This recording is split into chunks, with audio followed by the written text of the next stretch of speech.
Welcome to the Emotional Eating Unwrapped podcast. I'm your host, Alana Kessler, an emotional eating and weight loss coach for women looking to fall in love with eating, create healthy attachments with food, and lose weight sustainably.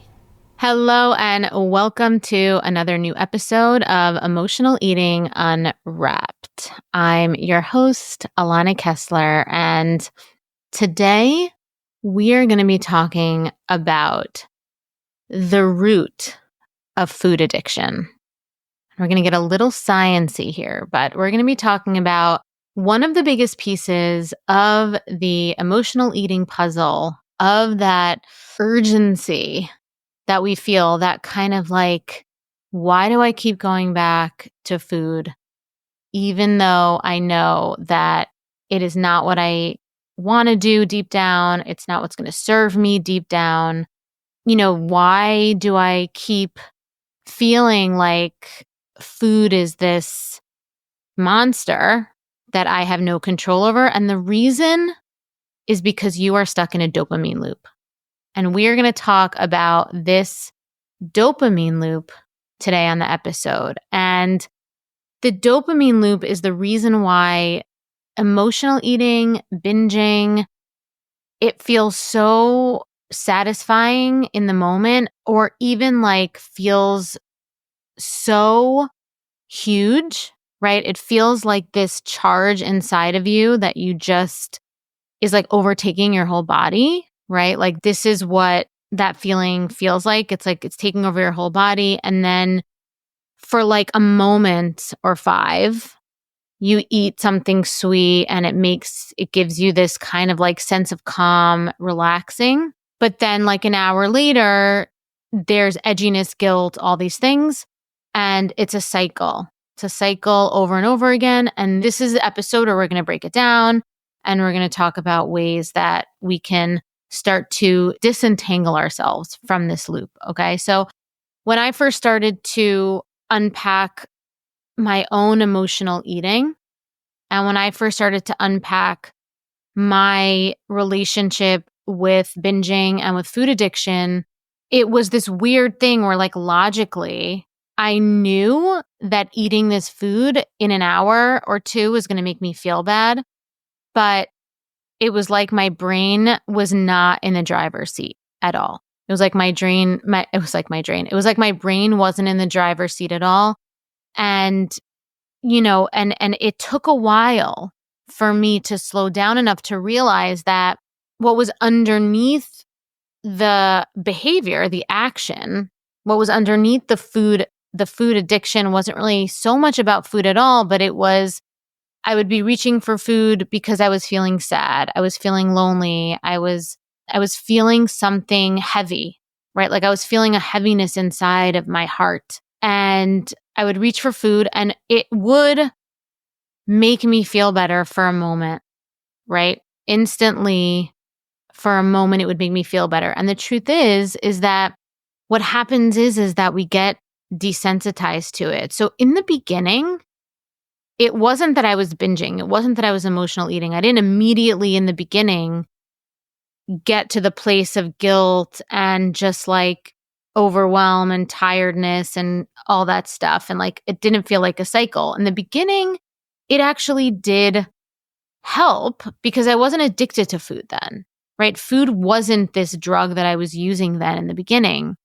But like any gateway thing, eventually I started to turn to it unconsciously, subconsciously more often. And then it trained my neurotransmitters and my body chemistry, which essentially is what dopamine is, to rely on it to feel good. And slowly, before I knew it, my chemistry and body chemistry was kind of working against me. And then I'd find myself in a situation where I was feeling worse more than I was feeling good. And if you can relate to this, then you're in the right place. And, you can bet your bottom dollar that I have the way out of this. Okay. So eventually what I realized, and what many people that, work with me in my programs, and maybe even you realize, is that your inability to control your urgency and your compulsive behavior with reaching for food in these moments, it's not that you don't have good willpower. It's not that there's something lacking in your resolve, right? It's not that you're weak. It's not that you're broken. It's, like I said, it's your biology, right? Your brain and your body and your chemistry created this loop with dopamine that kept pulling you back into the drug of choice, which is food, every time that you feel overwhelmed. And once you understand how it works, once you can start to disentangle, deconstruct, slow down the pieces, then you can start to insert different, then you could start to change. Then you could start to change the cycle. You could be an interrupter, right? You could be a disruptor. And that's essentially what healing is. That's essentially what overcoming emotional eating is. It's becoming the interrupter of a pattern that subconsciously, biologically, chemistry-wise has become our normal, has become our default setting. And it takes a while sometimes it takes time to shift and to upgrade from a default setting into a new setting. And there's nothing more honorable that you could do for yourself than to take that time and really just invest the time, your resources, your attention into making those changes. So let's just start with the basics a little bit of what is dopamine. So dopamine is a neurotransmitter in your brain. Yeah, we're Science 101, neurotransmitter in your brain that drives the reward mechanism, right? It drives the reward mechanism, which includes pleasure and it includes reinforcement. So it's like your brain's feel-good messenger. Every time that you do something that your brain perceives as rewarding, whether it's finishing a task, whether it's getting a hug, right? Whether it's doing a good job, getting approval, right? Or whether it's something that's, right? What we want is for you to get that dopamine feeling of esteem, right? It's anything that gives you self-esteem. We want this to be sovereign. We want this to be self-generated. We want it to be through independent things, right? Like approval from someone else is a bit codependent. Feeling good from food is codependent, right? Obviously getting a hug, that's interdependent, right? That's not necessarily codependent, that's interdependent. So we for sure can feel good neurotransmitters from other people, but then it goes too far, right? Like getting a hug and physical touch is good, but like what about physical kind of sexual addictions? That's similar to food addiction, right? It goes over the line, it goes too far. And so the goal is to be able to get the pleasure without it burning out, right? So if you think about, it's a really good example because we actually just had our heat break in our house in Louisville, which sucks because you think that we live in the South and that it doesn't get cold here, which is what I thought. But I was wrong because it has snowed for the last week and it is 20 degrees. But interesting, the reason why I'm bringing this up is because our heat has broken a couple times. It's been a cycle. We get a new igniter. It has broken 3 weeks later. And we finally realized that the reason why it broke is because the voltage of the furnace is too high for the igniter and it keeps busting it. It keeps burning it out. The voltage is too high. And so the reason I bring this up is because it's the same thing with dopamine, right? If we get the voltage too high on dopamine and we just we press the button too much and it's too high, it ends up like creating this cycle of heaviness and negativity in the end, right? So there's like a middle way where you get to feel the pleasure from food, but not where it goes overboard, where then you end up burning out your reward feedback mechanism that should give you self-esteem, But instead, and should make you feel good, but instead you're kind of abusing it a little bit. So now it's kind of, it's fried, essentially. It got fried. And now you just feel bad all the time and you feel like you just need more hits of the dopamine all the time. And that's what the feedback loop is, where we just keep going back there. We just keep going back there and we need more of it to feel good. And the feel good lasts for a shorter amount of time. I remember what it felt like to be stuck in the cycle of emotional eating. I tried every diet out there, counting, tracking, restricting, but nothing ever worked. Food controlled my life, my thoughts, and I constantly felt guilty after eating. But once I learned how to heal the emotional triggers behind my eating and trust my body, everything changed. I stopped obsessing over food, the weight started coming off naturally, and I found real freedom in how I ate and lived. So I created the Sober Eating year-long mentorship to help other women experience the same transformation. So you can stop battling with food, you can lose weight without deprivation, and you can feel confident in your body again. In this mentorship, you'll have access to my proven nervous system rewiring method. You'll have access to live coaching with me, weekly accountability, and a community of women who truly understand your journey. You'll also have free access to my signature programs, the Emotional Eating Solution and Decoding Permanent Weight Loss, valued at $2,000. And to help you get started, your first month, it's just $33, no strings attached. Just a chance to see what's possible for you. Click the link in the show notes to explore the mentorship today. You don't have to do this alone. I'll be right there with you every step of the way.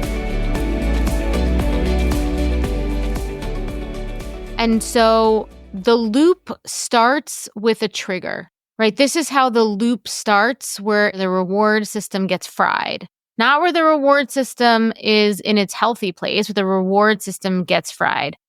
It starts with a trigger, and it usually starts super innocently. So it starts with a trigger. You're stressed from work. You're feeling lonely. You're overwhelmed. You're sad. Maybe there's like a nagging feeling of lack of purpose. You don't like your job, something, right? You just got into a fight with someone. You're worried that someone's mad at you. You're procrastinating. You just tried something on and you didn't like how it fit. So maybe there's just something that triggered you. And then you innocently reach for food as a way to comfort yourself. You get that dopamine hit, that moment of relief. And for a little while, it feels okay. But then maybe you need more. And maybe then you're doing this every day. And then when you do this every day or multiple times a week, it starts to become your body, especially if it's sugary stuff, your body starts to get addicted to needing this substance to get it to the place of feeling good. But the feeling good isn't internally generated. It's not something that's sustainable. It's something that it's artificial. And then we feel bad, right? And then we feel bad. And then we start seeing the physical results of this behavior, which is weight gain, which is low energy, which is more edginess. And we start to think we start to criticize ourselves, and the negative self-talk comes like, why can't I control myself? Why can't I stop? Like, it's just like, I can't do it. Like, what's wrong with me? And then that sets the stage for like a more contracted view of ourselves. It's just, we get heavier around, emotionally, physically with ourselves. And we're more susceptible to feeling negativity. And then it repeats, right? Our world gets very narrow to like feel bad, get a reward. It lasts for 5 seconds. I want to get more reward. Now I've gotten too much reward and now I feel gross. It's all negative, and then the cycle continues, right? And like I said, I understand it is really like a drug. For me, food was like a drug, right? At a certain point, you're not hungry for this, right? Like, you're not doing this because you're hungry, right? You're doing it to self-soothe. That's what I did, right? And so for a long time, it felt automatic, right? Like, it felt like it was me.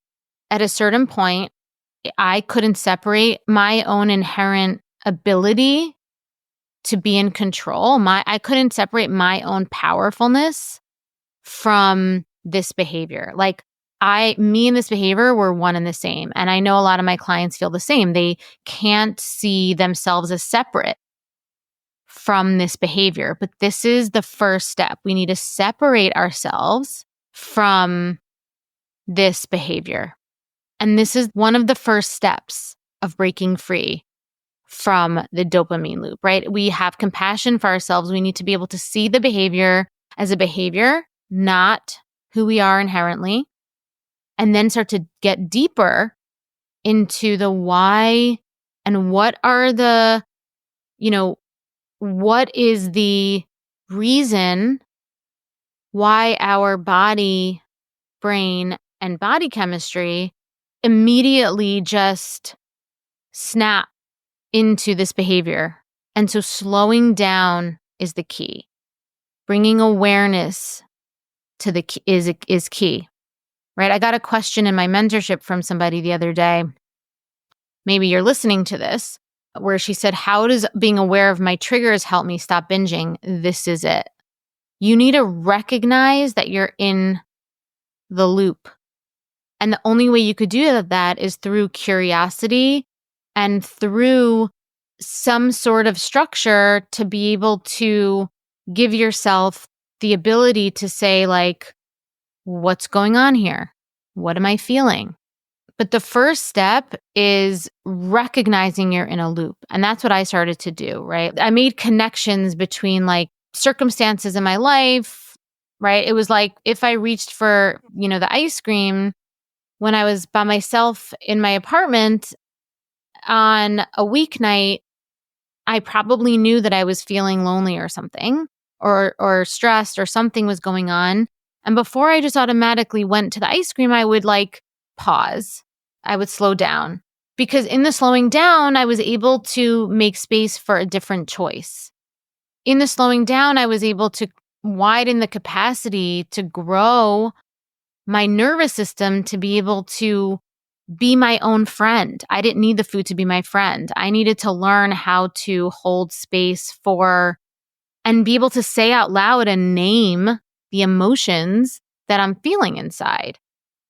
And this is the first step. And it might feel really unnatural at first. And it's like, oh, it's the last thing I want to do. And I'm feeling like the charge and the energy of like, oh my God, I need to like move. I need to like get this food. I need to do this. It might be the last thing that you want to do, which is to like pause and be like, okay, what am I gonna like? Let me pause. Let me acknowledge I'm about to be in a loop.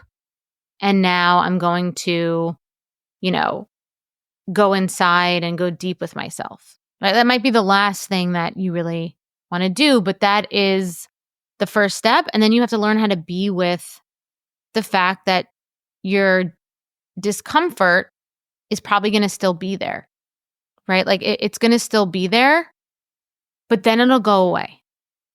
And that I could promise you, right? It'll be there, but then it'll go away. And then once you have that space, once you're suspended in that space, you can find alternative ways to pacify the energy, right? So you can do something else, right? You can exercise. Doesn't have to be crazy. You can go out. You can go outside. You can take outside. Taking yourself out of a space into a new space is great. If you live in an apartment building, you can go downstairs, go outside, walk outside, take a breath of fresh air, slap yourself with some new sensations, right? And it's great. If you live in a house, you could do the same thing. You could take a walk around the block.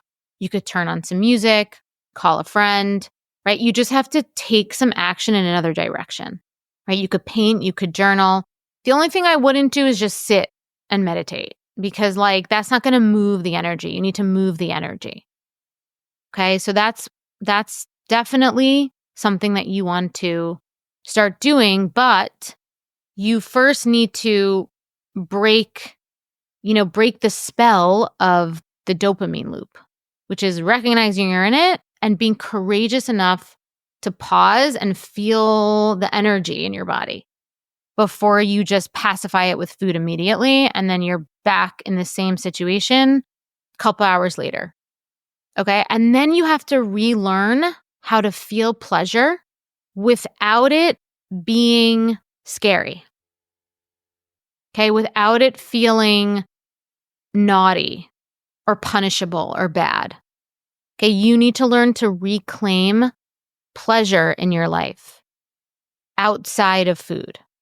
Okay, so we need to learn how to feel pleasure, find other ways to feel comfort, relaxed, joyful other than food, emotionally, especially. Emotionally, especially. And that's why healing from emotional eating and overcoming food addiction is so much less about actual food. And it's so much more about emotional support. It's so much less about food and so much more about emotional support. Yes. Do we need to have some blueprints and, a little bit of structure with eating? If we want to lose weight, especially, yes.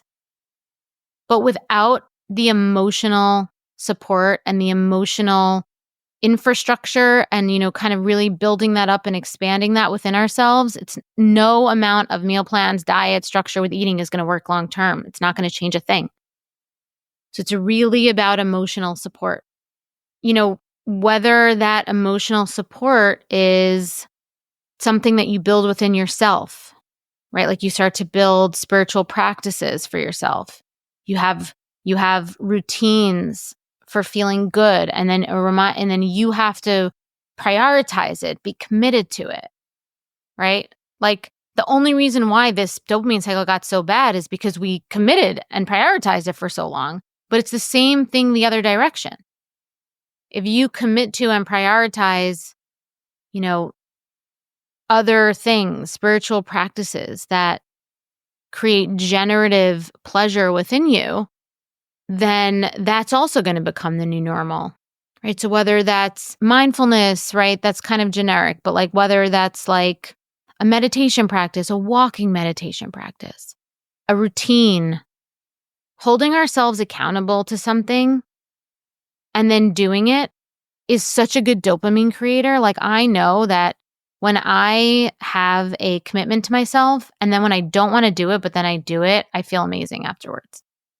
That's a dopamine generator or reward center that's not going to burn out the reward center. It's not going to fry the reward center like binging is. Okay? Because your brain's reward system, it's not your enemy. It's not bad. It's actually meant to give us momentum in life. It's meant to give us momentum. And so we need to guide it in a way that it's going to be supportive for us, right? And so by understanding this dopamine loop, by understanding this loop, by understanding how the loop is created, by understanding how we can disentangle ourselves from the loop, and then by recognizing that pleasure and reward is not something that we need to exploit or be afraid of, then we can break free from emotional eating. Then we can lose weight for good.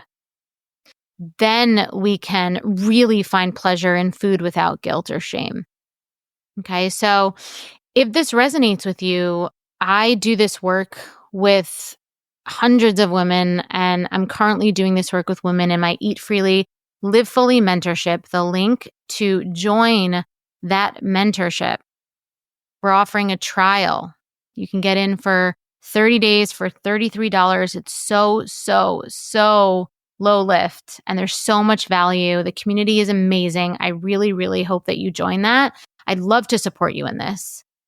And if you are continuing to listen to the podcast, I so appreciate you. If you're listening on YouTube, if you're listening on Spotify, if you're listening on Apple, please continue sharing the podcast with your friends. Please leave a review. If you're watching on YouTube, please comment. We love getting comments there.